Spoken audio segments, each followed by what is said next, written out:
There are things you learn quickly when you work for a man like Hak Jin-yoon. You learn that silence from him is never empty. It carries weight, intention, sometimes consequence. You learn that when his eyes settle on something, they don't let go easily. You learn that his instructions are given once, never twice, and that the space between what he says and what he means is where most people get lost. I learned all of that in 14 months. What I hadn't learned, what I was apparently still failing at, was how to keep my personal life from bleeding into his world. It was a Tuesday, or maybe a Wednesday.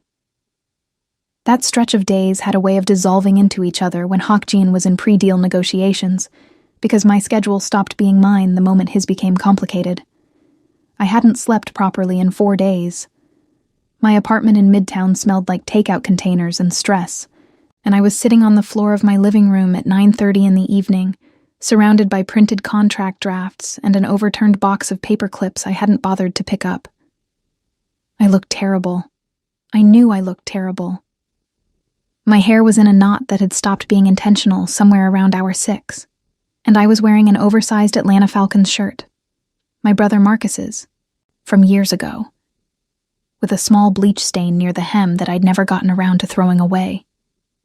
I had reading glasses on that I only wore alone, because they made me look 12, and there was a mug of cold coffee on the floor beside me that I kept reaching for, and then remembering I'd already finished. This was the version of Marianne that no one at work ever saw. I had my laptop open, cross-referencing a supply chain clause that Hak Jin had flagged 2 days ago as potentially problematic. He hadn't explained why. He never explained why. Not at first. But I'd learned to trust his instincts enough to dig until I found it myself. And I was close. The issue was buried in an indemnification subclause that looked clean on the surface but created a liability loop that could be exploited under 3 very specific circumstances. I was drafting a memo about it when my phone buzzed on the carpet beside me. Not a call. Not a message. My front door buzzer. I frowned at it. The intercom screen on my phone showed the lobby feed, and what I saw made my stomach drop so fast I actually put a hand on the floor to steady myself. There were 2 men I didn't recognize standing near the entrance. Broad, still. Their posture, the kind that comes from years of training rather than intention. And between them, slightly ahead, hands in his pockets, looking at nothing in particular the way only people who own every room they walk into look at nothing, was Hak Jin. In my building. At 9:30 on a Tuesday. I didn't move for a full 3 seconds. Then I scrambled. The papers went sideways. I kicked the mug. It didn't break, but cold coffee splashed across 2 contract pages, and I made a sound that wasn't a word. I pulled the reading glasses off my face so fast, one arm caught in my hair, and I had to yank it free. I was looking around the apartment with the desperate energy of someone who had about 90 seconds and no realistic plan. Hak Jin didn't visit people. That wasn't a thing he did. In 14 months, I had always gone to him. To the offices on 57th Street. To the private dining room at the restaurant on the Upper East Side he used for certain meetings, once to a warehouse in Red Hook that I pretended I hadn't memorized the address of. He summoned. He did not arrive. The buzzer sounded again. Patient. Unhurried. Like he had all the time in the world and was simply making note of the delay. I pressed the intercom button. Mr. Yoon. My voice came out steadier than I felt, which was the only mercy the evening offered me. You didn't mention, open the door, Marianne. That was all. 4 words, quiet, the way everything from him was quiet, and I felt them land somewhere between my sternum and my spine. I buzzed him in. I had maybe 45 seconds while he rode the elevator. I grabbed the takeout containers, 3 of them, and shoved them into the kitchen trash. I kicked the paper clips under the coffee table. I could do nothing about the spilled coffee or the general state of the living room, or the fact that I was wearing my dead brother's old football shirt and had mascara smudged beneath my left eye from rubbing my face an hour ago. I pulled the knot out of my hair and shook it loose, which helped approximately nothing. The knock came. I took one breath. Then I opened the door. Hakjin stood in the hallway with the same ease he carried everywhere. Black suit, no tie. The top button of his white shirt open the way it sometimes was late in the day. The tattoos at his collar were visible, dark ink against his neck, the kind of detail that felt almost shocking in the soft light of my apartment hallway compared to the polished environments where I usually encountered him. His 2 men had stopped at the elevator. They were already facing away, watching the corridor. They didn't look at me. He did. His gaze moved across me. Not slowly, not rudely, just completely. The way he assessed everything. My hair, the shirt, the smudge under my eye. The paperclip I'd apparently missed that was sitting right in the middle of the floor behind me. I waited for him to say something. He was quiet for long enough that the silence developed texture. "May I come in?" he said. It wasn't quite a question. I stepped back. Of course. He walked past me and I caught the faint trace of his cologne. Something dark and clean. Cedar, maybe. The kind of scent that didn't announce itself but stayed. He stood in the center of my living room and looked at it with an expression I couldn't read, which was his default expression, which was always the problem. The scattered contracts. The coffee-stained pages. The laptop still open on the floor. "You were working," he said. "Yes." I crossed my arms, then uncrossed them. The indemnification clause. I found the liability loop. Something shifted in his face. Fractional, barely there. "I know." I blinked. Then why didn't you?" "I wanted to see how long it took you." He looked at me then, directly, with the particular kind of attention that always made me feel like I was being measured for something I hadn't agreed to. 3 days. You're getting faster." I didn't know what to do with that, so I did what I always did when Hakjin said something that destabilized me. I redirected. "Is there something you need, Mr. Yoon? I can have the memo ready by—" "Sit down, Marianne." The way he said my name was different from how anyone else said it. Not louder, not softer. Just more deliberate, like each syllable had been placed rather than spoken. I sat on the edge of the couch. He remained standing, which felt intentional, and looked at the window for a moment before turning back to me. "There's going to be a problem," he said, and something in his tone, controlled as always, precise as always, told me that the problem he was referring to had nothing to do with the contract I'd been working on all night. The problem, as Hakjin explained it, was a man named Derek Osei. He said the name the way he said most things that concerned him, without apparent emotion, which somehow made it worse. He sat down then, finally, in the armchair across from the couch, and the shift in the room's energy was immediate. He filled space differently than other people. Not because of his size. He wasn't the largest man I'd ever seen. But because of the quality of his stillness. When Hakjin Yoon stopped moving, everything around him seemed to adjust accordingly, like the air itself understood the hierarchy. I knew Derek. Of course I knew Derek. We'd been seeing each other for about 4 months. Nothing serious, or nothing I'd let become serious, which was a distinction I'd been careful to maintain mostly for my own protection. He worked in private equity, lived in a clean apartment in Chelsea, made me laugh at dinner and didn't ask too many questions about my job. He was safe. He was uncomplicated. He was exactly the kind of person I'd chosen because choosing him required almost nothing of me. "He came to the office," Hakjin said. My stomach went very still. "He what?" "This afternoon. He asked for you at the front desk." His eyes were on me, steady and dark. "He was told you weren't available. He left a note." He reached into the inside pocket of his jacket and placed a folded piece of paper on the coffee table between us. He didn't push it toward me. He simply left it there, like a fact he was presenting rather than a gesture he was making. I looked at the note. Then I looked at him. "You read it."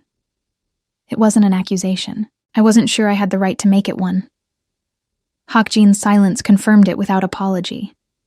And I understood, as I had understood for months, that the boundary between my professional life and whatever he considered his domain was drawn by him and not by me. I unfolded the note.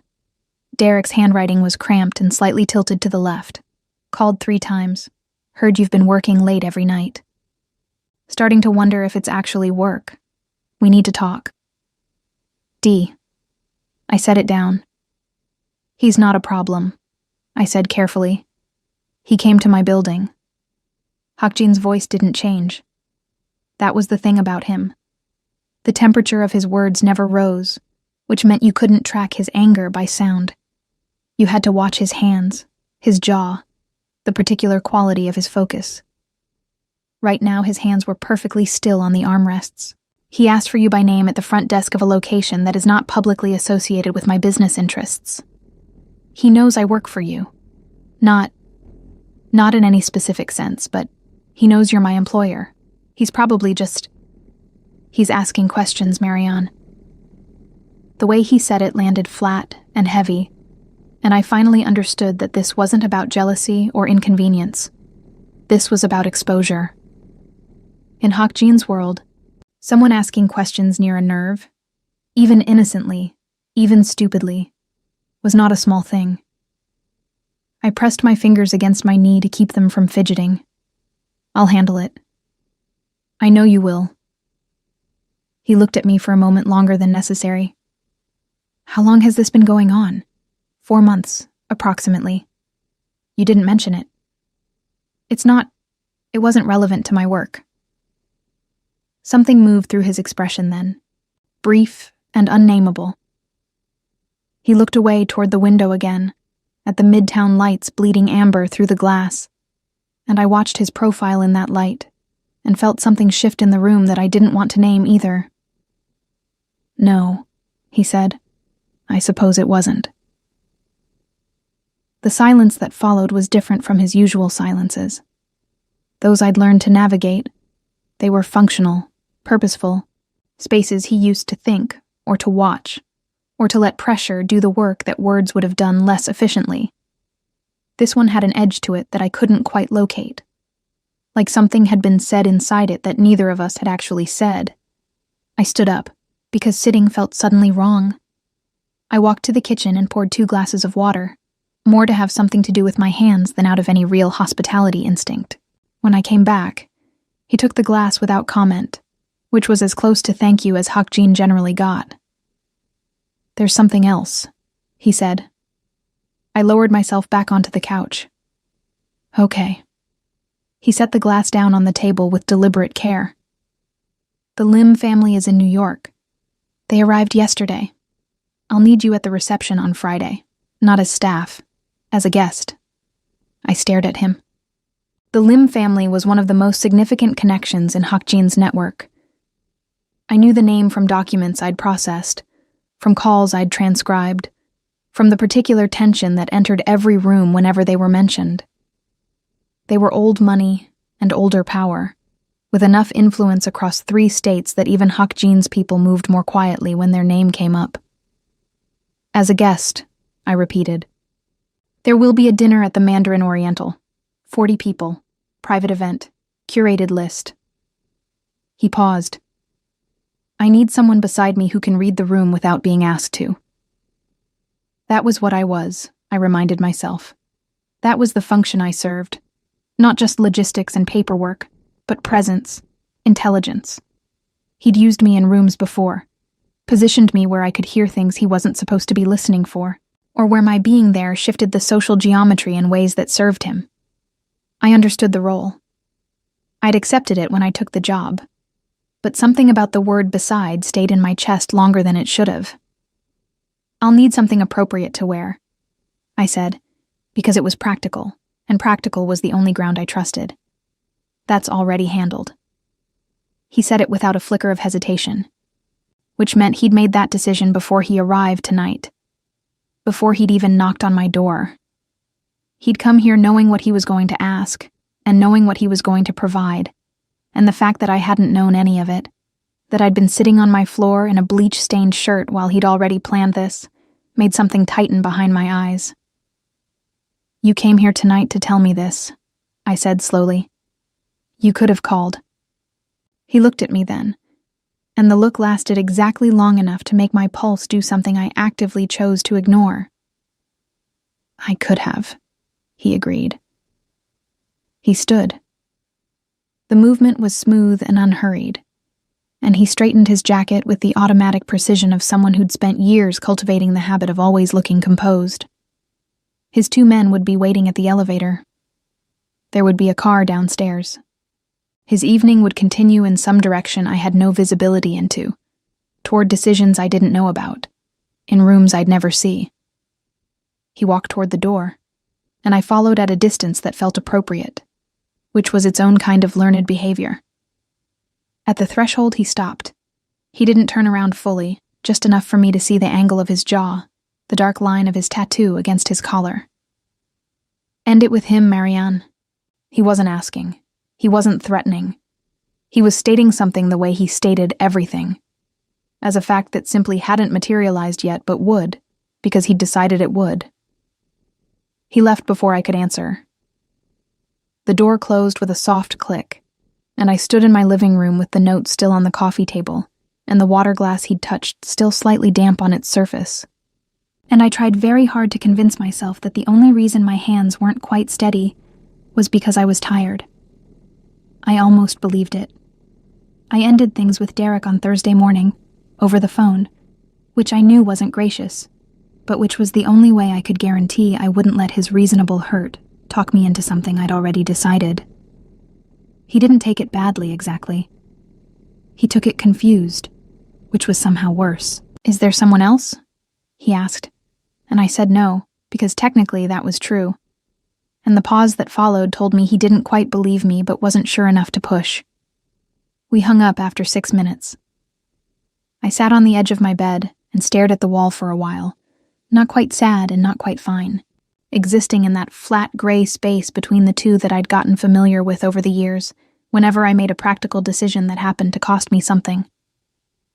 I told myself Hakjin was right, that Derek coming to the office was a genuine problem, that 4 months of dinners in Chelsea wasn't worth a security vulnerability, that I'd known from the beginning it wasn't going anywhere real. All of that was true. It was completely, factually true. It was also true that Hakjin had stood in my living room and told me to end it, and I had, and that the order of those 2 events was not coincidental. I didn't examine that too closely. I'd learned that some things in my life required a careful distance from examination. Friday arrived with the particular pressure of a day that has been waiting for you. The dress was delivered to my apartment Thursday afternoon. A garment bag hanging on my door with a card that had nothing written on it, because Hakjin never wrote cards. Inside was a floor-length gown in deep burgundy, silk crepe, structured at the shoulders and clean in its lines. No excessive ornamentation. Elegant in the way that very expensive things manage to be elegant, by making restraint look effortless. It fit perfectly, which should have surprised me more than it did. I arrived at the Mandarin Oriental at 7:58. The private event space on the upper floor had been arranged with the precision of something that had been planned over weeks. Round tables dressed in ivory and gold, low floral arrangements that didn't obstruct sightlines, lighting warm enough to soften but bright enough to see. 40 people, Hakjin had said. I counted 37 as I entered, and swept the room with the practiced discretion I'd developed over 14 months of being useful in places where overt observation was unwelcome. I found him without looking for him, which was always how it happened. There was a gravitational quality to Hakjin's presence in a room, not theatrical, nothing as simple as that. It was more that the room organized itself differently around him. Conversations angled slightly in his direction. People who hadn't looked up when I entered had already been oriented toward him for some time. He was standing near the far window with 2 men I didn't recognize, and one I did. Thomas Lim, mid-50s, silver at his temples, wearing a suit that probably cost more than my monthly rent. Hakjin was listening. He had the particular quality of attention he deployed in high-stakes settings. Absolute focus dressed as casual interest. He saw me the moment I crossed the threshold. I knew because the almost imperceptible shift in his posture told me so. even though his eyes didn't move to me immediately. That was another thing I'd learned. Hakjin's awareness of a room always ran about 30 seconds ahead of his visible acknowledgement of it. I took a glass of sparkling water from a passing server and found a position near the room's edge, close enough to be accessible, far enough to observe. This was the role. I knew it well. What I wasn't prepared for was Soo-yeon Lim. She appeared at Hakjin's side about 20 minutes into the evening, and the way she moved toward him, unhesitating, familiar, with a small smile that suggested a history I hadn't known existed, sent something cold and sharp through my chest before I could stop it. She was beautiful in a composed, deliberate way. Her dress was ivory, her hair pinned up with quiet precision. She touched Hakjin's arm when she reached him. He didn't pull away. I watched Thomas Lim smile at the exchange. I watched two of Hakjin's men exchange a glance that meant something I couldn't decode from across the room. I watched Hakjin say something to Soo-yeon that made her laugh, soft and private. The laugh of someone who felt safe with the person in front of them. I looked away. I took a long sip of sparkling water and reminded myself, firmly, what I was here for. A woman appeared beside me. Late 40s, sharp eyes, wearing the relaxed confidence of someone who never had to try very hard in rooms like this. She extended a hand. "You're with Yoon's people," she said. Not a question. "Marianne," I said. "I work with him, yes." "Grace Lim." A slight smile. "Thomas's wife." I kept my expression neutral and professional. "It's a lovely event." "It is." She looked at me for a moment, the way women sometimes look at each other when they're deciding how much to say. "Have you worked for Hakjin long?" 14 months. She sipped her wine. "Then you probably know about the arrangement." Something in my throat went very still. "I'm sorry?"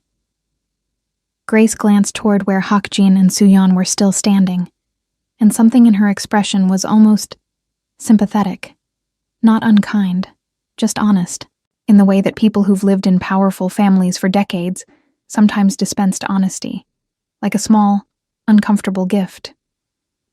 "Our families have had an understanding for some time," she said. "Hakjin and Soo-yeon. It was formalized in January." She paused. "The wedding is planned for September." The word landed in the room like something dropped from a height. Wedding. I heard it. I processed it. I kept my face completely, professionally still, which took more effort than anything I'd done in a very long time. "I see," I said. "She's a good match for him," Grace continued, in the tone of someone who had made peace with a thing she hadn't chosen. "Smart girl. Understands the world he lives in." Another pause. "I imagine you understand it too, in your own way." I wasn't sure exactly what she meant by that. I wasn't sure I wanted to know. I excused myself a few minutes later, moving toward the far side of the room with measured steps, nodding at a man who tried to engage me in conversation about commercial real estate and extracting myself in under 2 minutes, which was a personal best. I found a quieter corner near a decorative partition and stood there for a moment, glass in hand, looking at nothing. September. Hakjin was getting married in September, and I hadn't known. And he hadn't told me. And he had come to my apartment on a Tuesday night and told me to end things with a man I'd been seeing, and none of those facts were allowed to mean what they were arranging themselves to mean in the back of my mind. I felt him before I heard him, which was typical. "You spoke with Grace Lim." His voice came from just behind my left shoulder, low and close, and I controlled my reaction to it with the discipline of someone who'd had 14 months of practice. I turned. He was closer than I'd expected, closer than was strictly professional, though in the noise of a 40-person private event, no one would have noted it. His eyes were on my face with an attention that felt, in that moment, genuinely uncomfortable in ways I didn't have clean language for. "She told me about the wedding," I said. My voice was steady. I was proud of that. Something moved across his expression. Brief, complicated. the shadow of something he chose not to develop. "That wasn't a conversation for tonight," he said. "No," I agreed, "but it happened anyway." He looked at me for a long moment. The sounds of the room continued around us. Silverware, low laughter, the murmur of negotiations dressed as small talk. None of it touched the specific silence between us. "Marianne, I should go check the seating arrangements," I said. "I noticed table 4 is short a place card." It was a clean exit and a true one, and I took it before he could say whatever the next word had been, because something in the way he'd started told me I wasn't ready to hear it. I crossed the room. I fixed the place card. I did my job, but I felt his gaze on my back for the rest of the evening, steady and unmoving, the way his gaze always was when he'd decided something hadn't finished yet. I handed in my resignation on a Monday. It wasn't an impulsive decision. I'd spent the weekend inside my apartment with the curtains halfway closed, moving between the couch and the kitchen with the mechanical energy of someone performing the motions of a normal day without any of the conviction behind them. I made coffee. I let it go cold. I opened a book and read the same paragraph 4 times before closing it and setting it face down on the cushion beside me. I thought about the Friday night at the Mandarin Oriental, the way Grace Lim had said the wedding is planned for September with that particular tone. Not cruel, just matter of fact. The way people who live inside powerful structures speak about the arrangements those structures produce. I thought about Su-Yan's hand on Hak-Jin's arm and the way he hadn't moved. I thought about him standing in my living room on a Tuesday night, coming there himself, in person. Something he didn't do, and telling me to end things with Derek. And I thought about the fact that I'd done it immediately, without asking why, which told me something about myself I wasn't entirely comfortable with. I was 29 years old. I had a graduate degree in business administration from Georgetown. I was good at my job in ways that weren't simple to replace, and I had spent 14 months organizing my entire professional existence around a man who was engaged to someone else and who had walked into my apartment uninvited and rearranged my personal life with 4 quiet words. The letter was 4 sentences: professional, clean, 2 weeks' notice, no stated reason.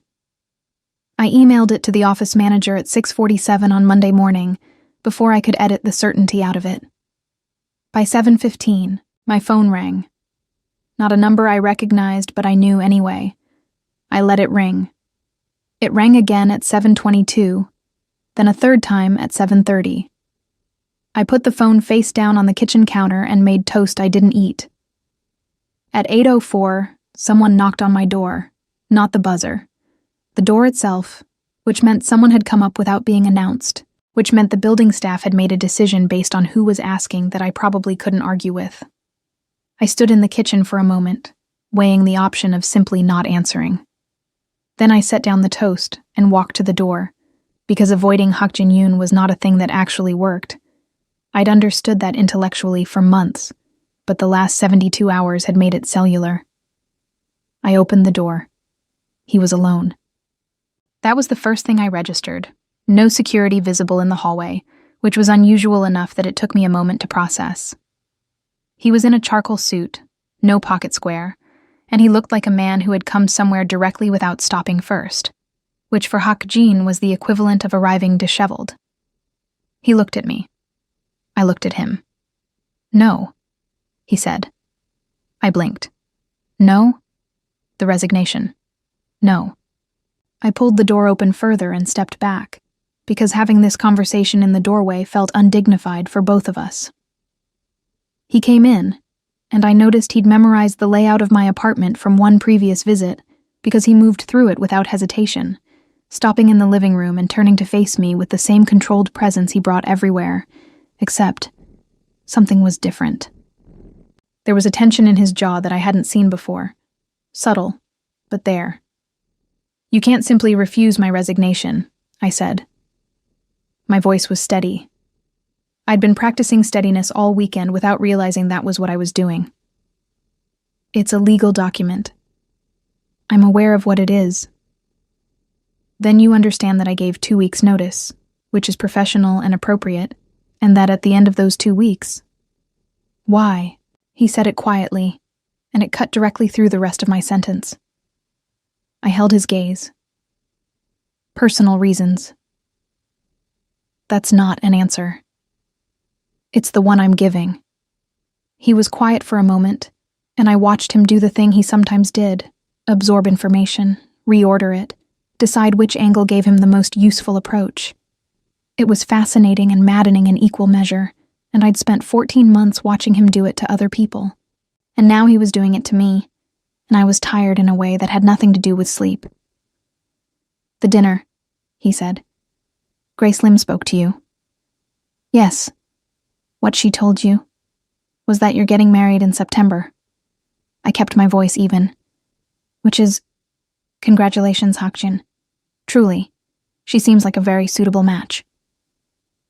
The last two words came out with a precision that was perhaps slightly too careful, and I saw something flicker across his face. It's an arrangement, he said. I know what it is. I understand how your world works. I've been inside it for over a year. Then you understand that arrangements of that kind are... I understand all of it. My voice finally cracked the smallest amount, not in volume but in texture, and I hated it. What I'm telling you is that understanding it doesn't mean I'm required to stay in it. I'm allowed to leave a job, Hakjin. People do it every day. He crossed the distance between us, not quickly, not aggressively, but steadily, with purpose, and stopped close enough that I had to make a conscious decision to hold my ground rather than step back.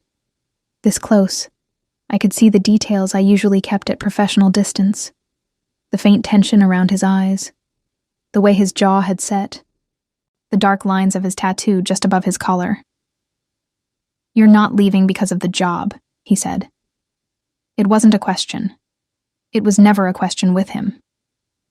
That's not your call to make, I said. Marianne. My name, deliberate as always, placed. Look at me. I am looking at you. Then tell me what you actually want to say. The request landed somewhere unguarded, and I felt it. And I hated that I felt it. And I looked at him and thought about 14 months and Tuesday nights, and the dress that fit perfectly because he'd paid attention, and the word beside sitting in my chest since he'd said it. And I thought, I am so tired of being careful. I think you came to my apartment that night because you wanted to, I said. Not because of Derek, not because of the clause, not because of anything that needed to happen in person. I think you came here because you wanted to be here. And I think you told me to end things with him because... I stopped, took a breath. And then I found out you're engaged. And I realized I had let something grow inside a wall I thought was solid. And it isn't. And I can't do my job like this. That's why I'm leaving. The silence that followed was different from all his other silences. This one had weight on both sides. He reached out slowly, and his hand closed around my wrist. Not roughly, not demandingly. With the careful deliberateness of someone making a decision they'd been approaching for a long time. I called off the engagement this morning, he said. The room went very quiet. What? My voice came out smaller than I intended. I called Thomas Lim at 6 a.m. The arrangement is dissolved. His thumb moved, once, against the inside of my wrist. It was dissolved before your resignation arrived. I stared at him. Why? He looked at me with an expression I had never seen on his face in 14 months. Open, in the way that doors are open when someone has decided to stop keeping them closed. Because I drove back from your building that Tuesday night, he said. And I sat in my car for 23 minutes outside your address and did not leave. And that was the moment I understood I had a problem that had nothing to do with business. My heart was doing something loud and inconvenient. I looked down at his hand around my wrist. I looked back up at his face. You dissolved an engagement with the Lim family, I said slowly. That has consequences. Yes, significant ones, political ones, financial ones potentially. Yes, and you did it anyway. I did it anyway. He said it without hesitation, without performance, with the same flat certainty he brought to every decision he'd ever made. Except this one had a different quality underneath it. Something human. Something that had cost him something real. I exhaled, long and unsteady, and I didn't try to hide it. I'm still processing this, I said. I know. I'm not. I need a minute. Take it. He released my wrist, but he didn't step back. He stayed exactly where he was, close and still and present, and waited with the patience of someone who had decided where he was going to stand and saw no reason to move. Outside my window, the city continued. A cab horn somewhere below, pigeons on the ledge, morning light laying itself flat across the floor between us. I pressed my fingers to my forehead for a moment, eyes closed, and took stock of every feeling competing for space in my chest.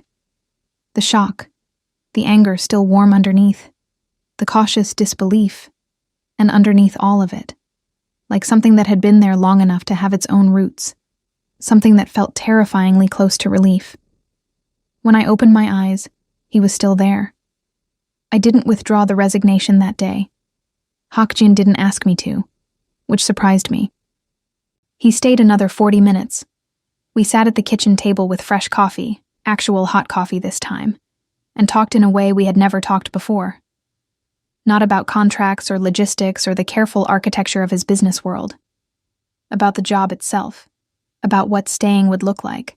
About what had already shifted between us and couldn't be shifted back. He was direct in the way he was always direct, but there was something underneath the directness now that hadn't been there before. Or maybe it had always been there, and I'd simply had excellent reasons not to look at it. He left at 10:15. At the door, he paused and turned and said, "Think about what you want, not what makes sense, what you want." I stood there after he left and held those two sentences for a long time. It took me 4 days. 4 days of walking through my apartment, taking long routes through Midtown that weren't efficient and weren't meant to be. Sitting in a coffee shop on 9th Avenue for 2 hours on a Wednesday afternoon, doing nothing more productive than watching people walk by in the October wind. 4 days of being honest with myself in the way that I usually reserved for 3 in the morning when the defenses were too tired to hold their positions. What I wanted was not simple and not clean. What I wanted came with complexity and danger, and a world that operated by rules I understood well enough to know they were serious. What I wanted was also, underneath all of that, surprisingly clear. So clear that by Thursday evening it had stopped feeling like a decision, and started feeling like a fact I was simply catching up to. I called him. Not emailed, called. He picked up on the second ring, which for a man with his schedule meant he'd been waiting for it. "I want to renegotiate," I said. "A beat. Terms. I won't be an assistant anymore. If I stay, it's as an equal partner on operations. I want real decision-making input, not just implementation. I want that in writing." I paused. "And whatever this is between us, it moves at my pace, not yours. You don't get to decide the speed of this one." The silence lasted long enough that I held my breath without meaning to. "Agreed," he said. "All of it." I let the breath out. "Then I'll see you Monday." The weeks that followed were not a fairy tale. I want to be clear about that, because the truth of it mattered more than any version that would have been easier to tell. There were consequences to the dissolved engagement, exactly as I'd predicted. Thomas Lim was not gracious about it. Not publicly, but within the network of relationships that structured Hakjin's world. The withdrawal created friction that took months to manage. Hakjin managed it with the same controlled precision he brought to everything, but I watched him absorb the weight of it, and I understood the cost in real terms, rather than abstract ones. He never said he regretted it. Not once. Not in the way that people sometimes say things because they want credit for the sacrifice. He simply didn't mention it, which was its own kind of statement. I renegotiated my role.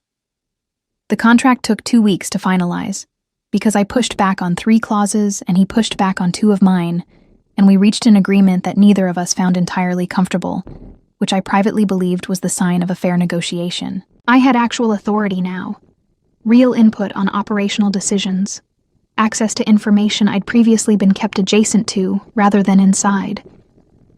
It changed how I moved through his world. It changed how his people looked at me. Some of them didn't like it. I was aware of that, and I let myself be aware of it without letting it change my posture. I had learned that from Hakjin, that how you carry awareness matters as much as what you're aware of. Hakjin and I moved slowly.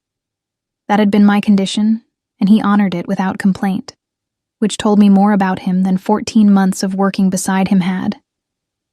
There were dinners, real ones, not business dressed as meals, but actual evenings where neither of us was performing a function. He was different in those spaces, still contained, still precise, but with a quality of presence that he didn't bring to rooms full of people, something quieter, and, underneath the quiet, something warmer than I'd expected from a man I'd spent over a year believing I understood. He was possessive. I'd known that before any of this began. I'd watched it operate in professional contexts, the way he moved people and resources as though their positions in the world were partly his to determine. Applied personally, it was something I had to actively negotiate. He didn't like it when I worked late at the office without telling him. He didn't like certain people in close proximity to me without reason. Once, early on, a man at an industry event spent 20 minutes too close to me, and Hakjin materialized beside me, with a quietness so complete that the man excused himself without appearing to know why. And I had to decide in that moment whether to be annoyed, or to admit, honestly, that something in me had been grateful. I told him about the grateful part.